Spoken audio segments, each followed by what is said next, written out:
I was given the not very common name Regina. It's the name of my paternal grandmother's mother. My grandmother insisted that I be named after her. She said I looked like her grandmother. Now, looking at a little numerical photographs and great-grandmothers, I understand that yes, perhaps we are twins. We were very similar, and my grandmother was so happy. Despite the fact that my great-grandmother's mother did not have a happy life, for some reason my grandmother believed that I would be happy. She survived hunger, war, the death of her own children, and the beating of her husband. My grandmother did not receive an education and suffered from serious illnesses. My grandmother herself told me how terrible their life was. How they had to prepare firewood to heat the house, how they had to look for food in the fields.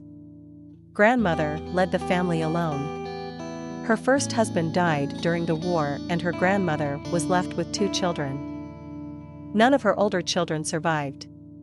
Her house burned down, and she was forced to move to another village with distant relatives, as she could not survive on her own. After the war, she married there for the second time. The husband was disabled, blind in one eye and worse in the other, drank heavily, and beat her grandmother. She had repeated miscarriages, but still gave birth to 2 children, but only the youngest, my grandmother, survived. At that time I was 4 months pregnant, and the doctor diagnosed a frozen pregnancy. But then I got married a second time. It would seem that everything was fine, but then an accident happened to my husband, as a result of which he became disabled and was chained to a chair. No matter how much I supported him, it did not get any easier for my husband. My husband went into his state. I started drinking and throwing everything at me, even knives. Once a bottle hit me on the head and left a scar. My husband cried, asked me not to leave him, because he loved me, and said that he would commit suicide if I left him. At this time I was pregnant with twins. The husband drank all the time, threw himself at her, apologized, and cried. Only one of them survived postpartum, the second became entangled in the umbilical cord and suffocated. I clearly see myself repeating the fate of my great-grandmother. Time makes its own adjustments, but the main milestones remain the same. When my grandmother talks about her mother, I break out in a cold sweat. This woman had a hard life. My grandmother said that when she was 7 years old, she fell ill with an illness from which she almost died.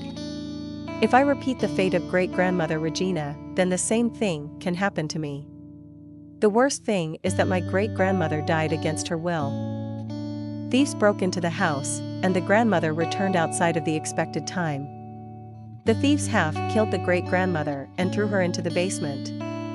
The grandmother had already left to study, and her husband, Regina, died from drunkenness. A few days later, a neighbor found her.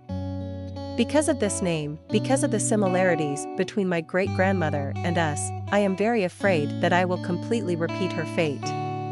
My child is 6 years old, and my disabled husband drinks. My child is 6 years old, and my husband is a disabled drinker. How can I get out of this circle? My grandmother says that I invented myself and programmed myself. I never thought about it until I realized that much of what my great-grandmother experienced, I had already experienced.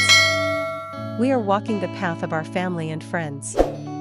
This story is very instructive for everyone.